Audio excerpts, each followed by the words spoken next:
ایسے موقع پر جبکہ ہر طرف فتنے ہی فتنے ہوں، ایک مومن کی کیا ذمہ داری ہے، ایک مسلمان کیا رویہ اختیار کرے؟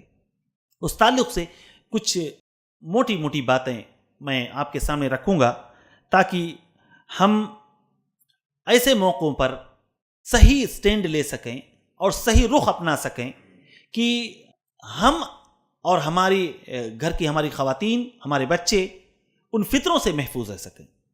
سب سے پہلی چیز دینی بھائیوں، کوئی فتنہ جب ہمارے سامنے ظاہر ہو تو اس فتنے کے تعلق سے ہم جذباتیت کا شکار نہ ہوں، ایموشنز کے پیچھے نہ بھاگیں۔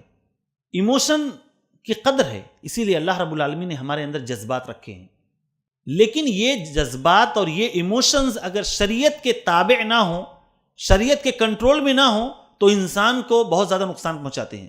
کوئی بھی خبر ہمارے پاس آئے، کسی بھی فتنے کے تعلق سے ہم کوئی بات سنیں تو ہم تھوڑی دیر کے لیے جو سوچ رہے ہیں، ہمارے جذبات جو ہم سے کہلوانا چاہتے ہیں، ہم اس کو شریعت کے میزان پر، شریعت کے ترازو پر رکھ کر تولیں کہ کیا یہ ہمارے جذبات جو ہیں شریعت کے انڈر میں ہیں یا یہ ہمارے لیے نقصان دہ ہیں۔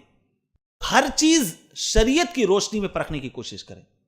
ہم اپنے عقل کو شریعت کے دائرے میں لا کر سمجھنے کی کوشش کریں۔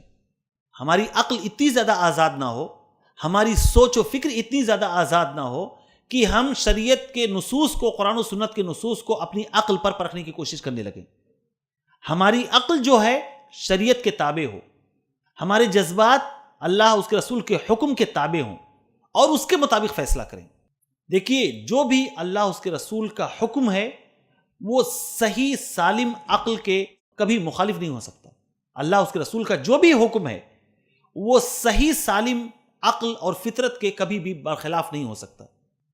جیسے اللہ کا کوئی حکم ہے، ہم سوچیں کہ یہ تو زیادہ لاجیکل نہیں لگتا ہے، یا اللہ کے نبی صلی اللہ علیہ وسلم کا یہ حکم جو ہے یہ زیادہ منطقی نہیں لگتا ہے، اس کے پیچھے کوئی وزڈم سمجھ میں نہیں آتا ہے۔ اگر اس طرح کی سوچ ہمارے اندر پیدا ہو تو ہمیں جان لینا چاہیے کہ ہماری عقل میں فطور ہے، کیونکہ اللہ اس کے رسول کی بات جو ہے کبھی بھی صحیح فطرت کے مخالف نہیں ہو سکتی ہے۔ یا تو وہ حدیث ضعیف ہے یا ہماری عقل میں پرابلم ہے۔ اگر حدیث صحیح ہے تو ہمارے عقل میں پرابلم ہے، اور اگر ہماری سوچ صحیح ہے تو اس کا مطلب وہ حدیث میں پرابلم ہے، وہ حدیث ضعیف ہے۔ بعض دفعہ حدیثوں کے نام پر ضعیف اور موضوع اور من گھڑت چیزیں پیش کی جاتی ہیں اور کہا جاتا ہے کہ یہ بھی تو سنت ہے۔ نہیں، وہ سنت نہیں ہے۔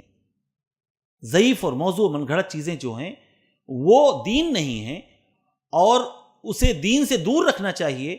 اس کے حساب سے ہمیں اپنی عقل کو نہیں تبدیل کرنا چاہیے، بلکہ صحیح نصوص کی روشنی میں، قرآن و سنت کی روشنی میں ہمیں اپنے عقل میں، اپنی سوچ و فکر میں تبدیلی لانی چاہیے۔